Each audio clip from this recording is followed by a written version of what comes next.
الحمدللہ رب العالمین والصلاة والسلام علی رسولہ الکریم۔ آج ہم نصاب النحو کا 9واں سبق پڑھیں گے۔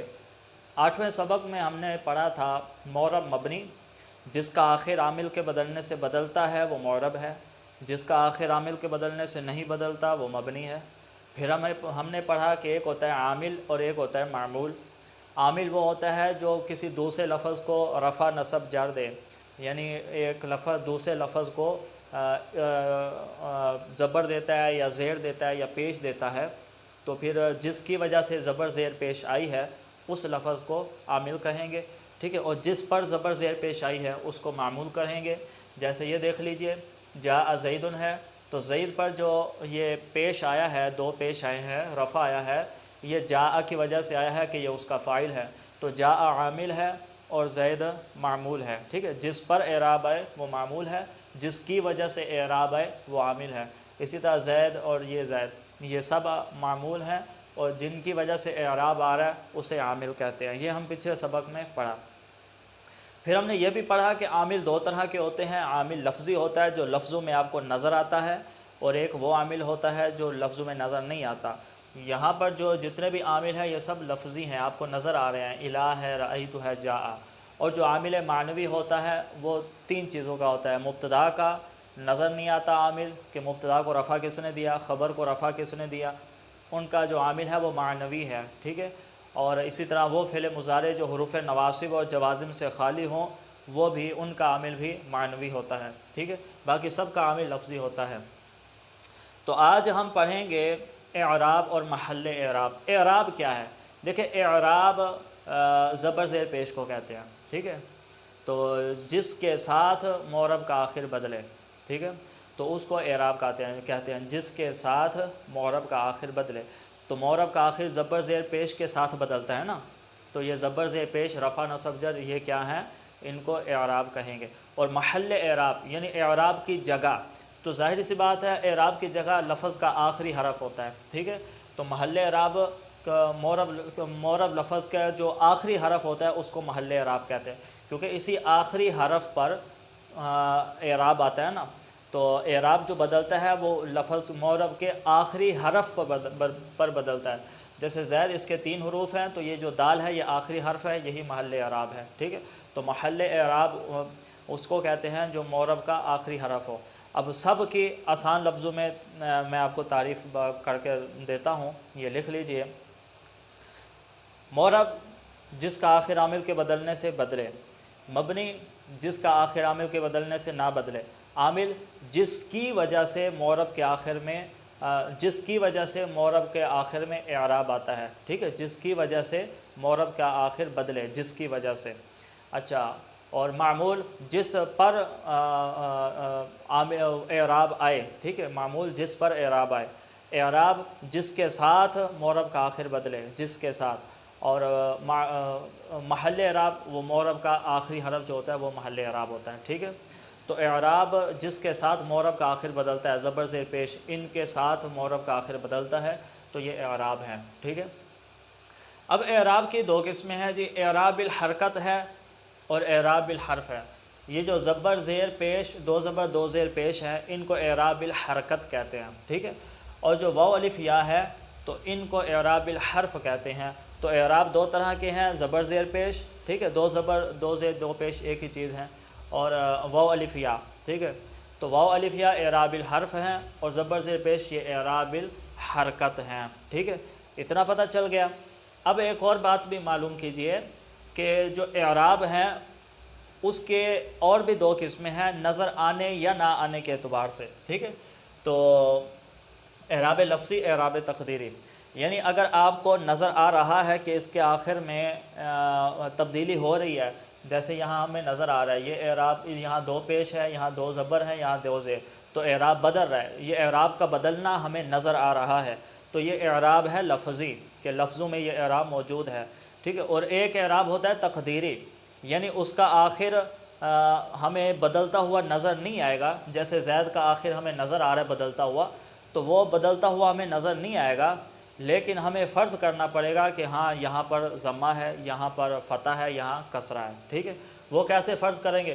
مثال کے طور پہ یہ موسیٰ ہے، ٹھیک ہے، موسیٰ، اب اس تینوں زید کو ہٹا کر اگر یہاں موسیٰ لگا دیں، ٹھیک ہے، جاء موسیٰ رأیت موسیٰ نظرت الی موسیٰ، تو دیکھا موسیٰ تینوں جگہ موسیٰ موسیٰ موسیٰ آ رہا ہے، ایسا نہیں ہے موسیٰ موسیٰ موسیٰ، تو اعراب نہیں بدل رہا، تینوں جگہ موسیٰ موسیٰ موسیٰ آ رہا ہے، ٹھیک ہے، تو اعراب لفظاً اس کا نہیں بدل رہا، تو ہم فرض کریں گے کہ جو ہے نا جو جاء کے بعد موسیٰ ہے وہ حالت رفعی میں ہے، یعنی اس پر پیش ہے، ٹھیک ہے، ہم فرض کریں گے، لفظاً نہیں ہوگی، ہم فرض کریں گے، ٹھیک ہے، اور جو رأیتو کے بعد موسیٰ ہے ہم فرض کریں گے کہ اس پر زبر ہے، کیونکہ وہ رأیتو کا مفعول بن رہا ہے، مفعول منصوب ہوتا ہے، اور جو الا کے بعد موسیٰ ہے ہم فرض کریں گے کہ وہ موسیٰ مجرور ہے، اس کے آخر میں کسرہ ہے، یہ ہم فرض کریں گے، ٹھیک ہے۔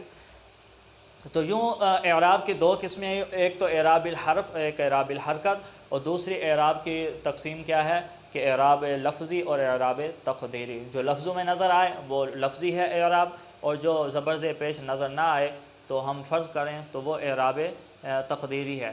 اس کی تفصیل انشاءاللہ اگلے سبق میں آئے گی کہ اعراب تقدیری کو مزید میں وضاحت کروں گا یہ ہوتا کیا ہے اور اس کو مبنی کیوں نہیں کہتے۔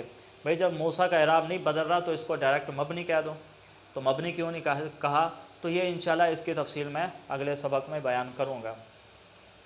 اب یہ جو اردو میں جو ہم زبر زیر پیش بولتے ہیں، ٹھیک ہے، زبر زیر پیش، تو عربی کے اندر زبر زیر پیش نہیں بولتے، عربی کے اندر زبر زیر پیش کے کچھ نام ہیں، ٹھیک ہے، تو وہ نام ہمیں معلوم کرنے ہیں، وہ بڑے ہی اہم ہیں۔ تو زبر کو عربی کے اندر فتح بھی کہتے ہیں، نصب بھی کہتے ہیں، ٹھیک ہے، فتح اور نصب، ٹھیک ہے، اور پیش کو عربی کے اندر ضم بھی کہتے ہیں اور رفع بھی کہتے ہیں، زیر کو عربی کے اندر جر بھی کہتے ہیں اور کسر بھی کہتے ہیں، ٹھیک ہے، کسرہ، کسر، جر، یہ تینوں استعمال ہوتے ہیں۔ ان میں فرق کیا ہے وہ ابھی آ جائے گا، فی الحال اتنا یاد رکھیں کہ پیش کو ضم اور رفع اور ضم، ٹھیک ہے، اور زبر کو فتح اور نصب، اور زیر کو جر اور کسر، ٹھیک ہے، اور فتح نصب جر بھی، اور فتح ضمہ فتح کسرہ بھی کہتے ہیں۔ اب یہ فرق کیا ہوتا ہے؟ آپ کو پتہ ہی ہے کہ لفظ دو ہی ہوتے ہیں، ایک معرب ہوتا ہے اور ایک مبنی ہوتا ہے، ٹھیک ہے۔ اب زبر کے دو نام ہیں، پہلے پیش کے آتے ہیں۔ پیش کے دو نام ہیں، ایک ہے جناب رفع اور ایک ہے ضم، ٹھیک ہے نا، اور ایک ضمہ بھی ہے، رفع، ضم، ضمہ، ٹھیک ہے نا، یہ ضم بغیر تا کے ہے، یہ ضمہ یہ تا کے ساتھ ہوگا، آخر میں گولتا جو وقف میں ہا بن جاتی ہے، ٹھیک ہے۔ تو پیش کو کیا کہتے ہیں جی؟ رفع بھی کہتے ہیں، یہ لکھا ہوا ہے، ضم بھی کہتے ہیں، ضمہ بھی کہتے ہیں، ٹھیک ہے۔ اسی طرح جو زبر ہے اس کو نصب بھی کہتے ہیں، فتح بھی کہتے ہیں، فتح بھی کہتے ہیں۔ جو کسرہ ہے، زیر ہے، اس کو جر بھی کہتے ہیں، کسر بھی کہتے ہیں اور کسرہ بھی کہتے ہیں۔ اب ان تینوں میں فرق کیا ہے؟ وہ فرق ہم نے دیکھنا ہے کہ کب ہم زبر کو جناب فتح کہیں گے اور کب فتح کہیں گے اور کب نصب کہیں گے، تو یہ دیکھیں۔ آپ کو پتہ ہے کہ جو معرب ہے، جو لفظ ہے وہ دو ہی طرح کے ہوں گے، کچھ معرب ہوں گے، کچھ مبنی ہوں گے، ٹھیک ہے۔ تو معرب کے آخر میں جو آپ کو پیش نظر آئے، ٹھیک ہے، پیش یا دو پیش یا واو، ٹھیک ہے، پیش دو پیش یہ اعراب الحرکت ہے، واو اعراب الحرف ہو گیا، ٹھیک ہے۔ تو معرب کے آخر میں آپ کو پیش نظر آئے یا دو پیش نظر آئے یا واو نظر آئے، ٹھیک ہے نا، تو پھر اس پیش، دو پیش اور واو کو رفع کہیں گے، ٹھیک ہے، رفع، اور جس لفظ کے آخر میں رفع ہے اس کو مرفوع کہیں گے، ٹھیک ہے۔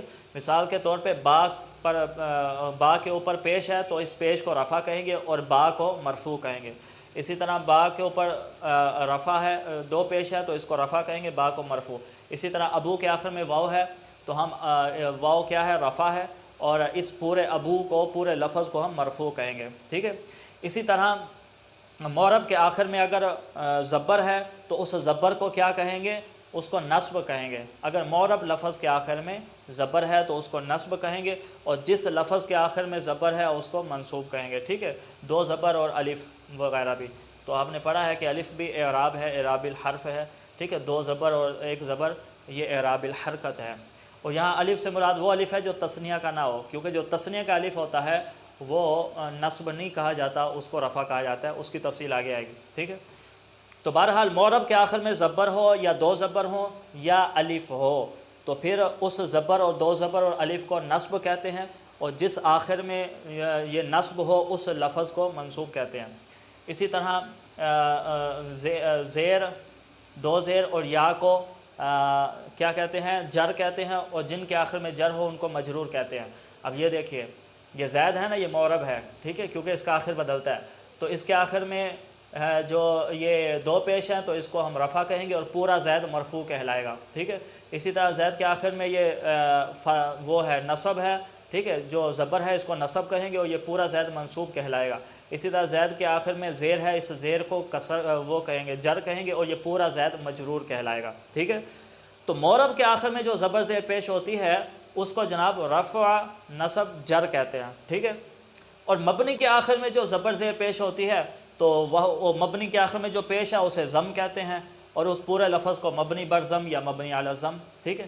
اور جیسے اما بعدو، تو بعدو کے آخر میں جو پیش ہے بعدو مبنی ہے، تو پھر اس پیش کو ہم رفع نہیں کہیں گے، کیونکہ رفع ہم اس پیش کو کہیں گے جو معرب کے آخر میں آئے گا۔ جو پیش مبنی کے آخر میں آئے گا اس کو ہم رفع نہیں کہیں گے، اس کو ہم ضم کہیں گے، ٹھیک ہے، اور یہ پورا لفظ کہلائے گا مبنی بر ضم۔ اسی طرح جو زبر مبنی کے آخر میں آئے گا، ان حرف ہے نا، حرف سارے مبنی ہوتے ہیں، تو پھر اس زبر کو ہم نصب نہیں کہیں گے بلکہ اس زبر کو ہم فتح کہیں گے، اور یہ پورا لفظ مبنی بر فتح یا مبنی بر ضم، مبنی بر فتح یا مبنی علی الفتح کہلائے گا، ٹھیک ہے۔ اسی طرح جو زیر مبنی کے آخر میں ہوگی، مبنی کے آخر میں، تو اس زیر کو ہم جر ہرگز نہیں کہیں گے، ہم اس زیر کو کسر کہیں گے، ٹھیک ہے، اور یہ پورا لفظ مبنی بر کسر یا مبنی علی الکسر، ان میں سے کوئی بھی آپ بول سکتے ہیں، ٹھیک ہے۔